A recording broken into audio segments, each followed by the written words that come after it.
Мехико хотод гэмт хэрэг дээд зэгтээ хүрчээ.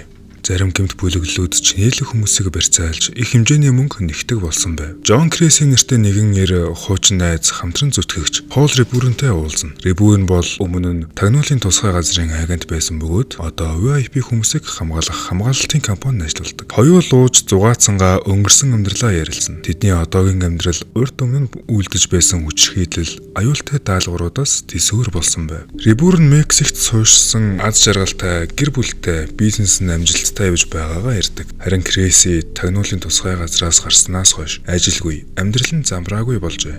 Нөгөө талд Мексикийн бизнесмен Самуэль Рамос, хуульч Жордан Клустай ярилцаж байв. Рамосын эхнэр Лиза тэдний 9 настай охин Лупитаг аюулгүй байдалд их санаа зовж байлаа. Тэр охиндоо хамгаалагч хөлслөхийг хүсдэгч Рамос саяхан хуучны хамгаалагчаа халсан тул санхүүгийн хүндрэлтэй байгаагаа хэлнэ. Карлос тэдэнд барьцааны даатгалаа сонгохын тулд заавал шинэ хамгаалагч авах ёстойг сануулж Ребурнтэй холбоо барихыг зөвлөлөө. Ребурн тэдэнд найз Крейсиг санал болгоно. Гэвч Крейси ихэндээ энэ ажлыг хүлээж авч чадсангүй. Тэр хүмүүстэй харилцах дургүй. Дээрээс нь архины асуудалтай байлаа. Гэсэн ч найзынхаа ятгалгаар эцэст нь зөвшөөрж Рамосын гэрт очиж ярилцлага өгнө. Рамос Крейсигийн намтрыг хараад ихэд гайхлаа. Тэр бослого дарах, терроризмтэй тэмцэх гэд зэрэг хүнс даалгавруудад оролцож байсан туршлагатай байлаа. Гэвч ийм туршлагатай хүн яагаад ийм энгийн ажилд орох гэж байгааг Рамос гайхна. Крейси өнгөрсөн хүчирхийлэлтэй амьдралынхаа дарамтаас болоод архи их удаг болсон тул сайн ажил олддоггүй болсон гэж тайлбарлана. Удалгүй Крейси Лизатай танилцлаа. Лиза түүнийг өөртөө найдал Америк хүн гэдгийг мэдээд тайвширч ажилд нь тавтай морилно гэж хэлнэ. Крейси охин Питатай танилцахад тэр охин түүнийг гэрээрээ дагуулж өрөөг нь үзүүллээ. Анхны уулзалтаас л Пита шинэ хамгаалагчтай дуртай боллоо. Крейси үнэндээ хүүхэд хамгаалахыг хүсээгүй ч ажил хэрэгтэй байсан тул үлдлээ. Нэг өдөр Питаг сургуульд хүргэж өгөхдөө тэр охин хитрхи их ярьдгийг анзаарав. Пита хотод болсон олон барьцаалах гэмт хэргийн талаар мэддэг гэдгээ түүнд хэллээ. Крейси түүнийг асуултад бараг хариулахгүй. Эцэст нь би чиний найз биш, хамгаалагч чинь гэж хэлв. Үүнд Пита гомдож түүнтэй дахиж ярихааргүй боллоо. Гэртээ буцаж ирсний дараа Крейси гунигт автаж энэ ажлыг орхих талаар бодно. Тэр шөнө бүр амиа хорлохыг хүртэл оролдох боловч азар буун ажилласангүй. Сэтгэлээр унсан Крейси Ребурнд уцтаж буун ажиллахгүй байгааг хэлэхэд Ребурн буу биш, суман зүв байруу чиглээгүй байна гэж түүнд хэллээ.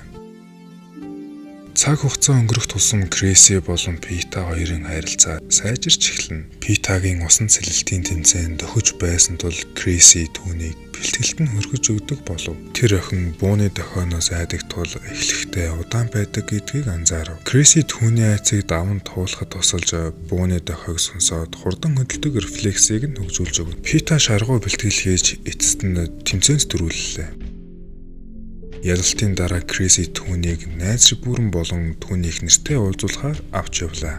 Тэд хамтдаа баяраа тэмдэглэж Пита өөрийн мөнгөөр худалдаж авсан гигэн жүүдийн сахиусыг Крейсид биелүүлнэ. Нэг л өдөр Крейси Питаг төгөлдөр хуурын шалгаруулалтад хүргэж өгөхдөө сэжигтэй машин бас зам хаасан цагдаа нарыг анзаарав. Пита гарч ирэх үед гинэт буудалцаан эхэллээ. Крейси буугараа дуу гаргаж охины рефлексийг ажиллуулан цухтаахыг тушаана. Тэр дөрвөн дайрагчийг буудаж унгаах боловч өөрөө хүнд шархтна. Үлдсэн барьцаалагчид Питаг авч явлаа. Крейси ухаангүй байх үед цагдаагийн дарга түүнийг олон нийтийн өмнө буруутгаж 2 цагдааг алсан гэж мэдэгдэнэ. Мөн Питаг барьцаалсан хэрэгт оролцсон байж магадгүй гэж буруутгалаа. Сэтгүүлч Мариана Героро энэ явдалд с 'ижиг төрүүлнэ. Учир нь буудуулсан цагдаа нар тухайн өдөр жижүүргүй байсан ч дүрм товцтой албаны машинаар явж байсан ба. Тэр холбоо барьдаг холбооны цагдаа Мегл Манзоног энэ цагдаа нар үнэндээ авилгад идэгдсэн хүмүүс байсан гэж хэллээ. Удалгүй барьцаалагчид 10 сая доллар нэхэв. Тэд Рамос цагдаад мэдгэдэхгүй байхыг анхааруулна. Гэвч мөнгө өгөх үеэр 3 дахь читгээд халдаж бүх зүйл буруу болж барьцаалагчийн хамаатан ам өргөдөв. Ууралсан барьцаалагч Рамосыг буруутгаж Пита одоо үрт алга болсон байж магадгүй гэж хэлв. Ребурн нэмлэгт байгаа Крейсиг олж түүнийг нууц газар авчин эдгэртэл нь нууж өгнө. Эрүүл болмоц Крэси Рамосын гэрт очиж Лизад тангараг өгнө.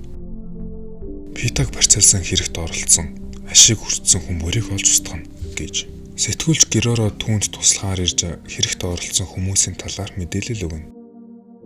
Тэд хамтдаа мөрдөж эхэлж авилагч цагдаа нар ах トゥ ус хэмээх том гэмт бүлэглэлийн нэг хэсэг болохыг олж мэднэ. Крэси бүлэглэлийн гишүүдийг барьж байцаан Питаг барьцаалсан хүмүүсийн нэрийг нэг нэгээр нь гаргаж ирлээ. Тэдний дунд цагдаагийн офицер Виктор Пуэнтес ч байсан юм. Удалгүй Геророгийн тусламжтайгаар Крэси Пуэнтес хотод явж байгааг олж мэднэ. Крэси нэгэн зочд буудлын өрөөнд стратегийн байрлал эзэлж буужин харвагч ашиглан Пуэнтесийн лимузиныг хамгаалж явсан хуйгт машинуудыг устгана. Дараа нь тэр гудамж руу бууж үлдсэн хамгаалагчтай ширүүн буудалцаанд орно. Крэси партизаны дэвшилтэд тактикуудыг ашиглан эцэст нь лимузиныг булаан авч Пуэнтесийг баримжилж чадна. Байцаалтын үеэр Пуэнтес мөнгө унгаах цэг рүү дайрсан гэдгээ хүлээн зөвшөөрнө. Тэр иймэрхүү ажиллагаанд өмнө нь олон удаа оролцож байсан бөгөөд амархан мөнгө олох боломж гэж бодсон ажээ. Гэвч тэдний хулгайлсан цонхонд ердөө 2.5 сая доллар байсан нь нийт барьцааны мөнгөний өчүүхэн хэсэг байжээ.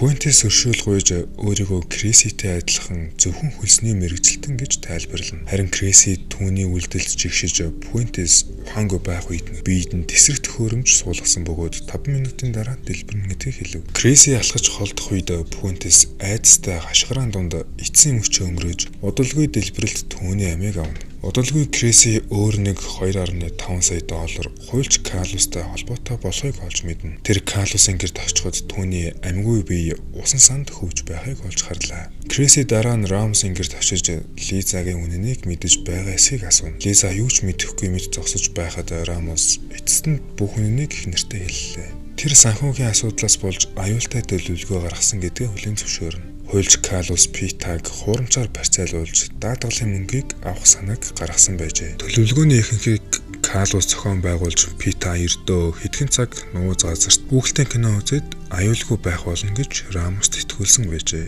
Гэвч Пуэнтес хэд шуналтай болж бүх зүйл буруугаар хэрэгсэн байна. Үүний дараа Рамос Карлосыг буруутгаж түүнийг алуулжээ. Лиза энэ бүхнийг сонсоод ургасан мэт мэдэрч Крэсиг нөхрөө алахыг хүснэ. Хэрвээ тэр алахгүй бол өөрийгөө алах болно гэж хэлжээ. Крэси ширээн дээр нэгэн буу болон ганц сум үлдээнэ. Энэ бол өмнө нь намын хорлогыг оролдож байсан тэр буу байлаа. Мөн Рибүрний хэлсэн үгийг сануулж байгаа мэт сум эцэстээ зүв байгаа болдог гэдгийг илэрхийлнэ. Крэси болон Лиза явсны дараа Рамос тэр бууг ашиглалаа. Харин Крэси Синсезийг мөрдөхийг үргэлжлүүлнэ. Манзанагийн хүмүүс холбоо сүлжээгээр дамжуулан түүнийг хайж эхэллээ. Сэтгүүлч Героро Сансизийн зургийг сонинд нийтлэхээр төлөвлөж байтал нэг гэмт бүлгийн хүн түн рүү дайрч хэрв нийтлбэл ална гэж занал хэллээ. Ясан ч Героро айлгүй бүтэн зургийг сонинд нийтлэнэ. Зургийн гарчиг нь айдас дуу хоолойтой боллоо. Учир нь Сансиз болон барьцаалагчдыг Мехико хотод дуу хоолой гэж нэрлэдэг байв. Тэд үргэлж утсаар холбоо барьдаг, хизээч нүрээ харуулдаггүй байсан юм. Крэси Сансизийн ах Аурелиог орон сууцыг олж дотогш орно. Аурелио Крэсиг цээжрэн шархтуулдагч Крэси түүнийг мөрдөж үргэлжлүүлнэ. Аурелио автобусанд сууж зүхтахыг оролцсон ч Крэси буудаж шархтуулснаар автобус том ачааны машинтай мөргөлдөнө. Крэси Аурелиог буцааж орон сууцанд нь авчирна. Сансизийн 8 сартай жирэмсэн эхнэр Райнаг барьцаална. Тэр Аурелиог тамлан байцааж Райнагаар Сансиз руу уцтуулна. Эцэст нь Сансиз холбогдож Крэси түүнийг устгахаар шийдсэн байсан ч Сансиз Пита амьд гэдгийг хэлж нэг санал тавилаа. Хэрв Крэси өөрийгөө бууж өгч Аурелиог амьд үлдээвэл Питаг суллана гэж амлана. Крэси аргагүй зөвшөөрч Лизатай хамт хөдөөх аслагдсан газар солилцоо хийхээр очино. Удалгүй Пита суллагдаж гүүрлөө очиод Крэсиг тэвэрлээ. Тэд бие биедээ хайртай гэдгийг илэрхийлнэ. Дараа нь Пита ээжтэйгээ уулзах үед Крэси болон Аурелио машин сууж явлаа. Харамсалтай нь Крэси өмнөх буудалцаанд авсан сумны шархнаас болж машины арын судалд нас барна. Түүний гараас Питагийн өгсөн гэгэн жүүдийн сахиус газарт унаж орхино. Тэр өдрийн оройн Манзано цагдаагийн дайралтын үеэр Сансизийг устгав.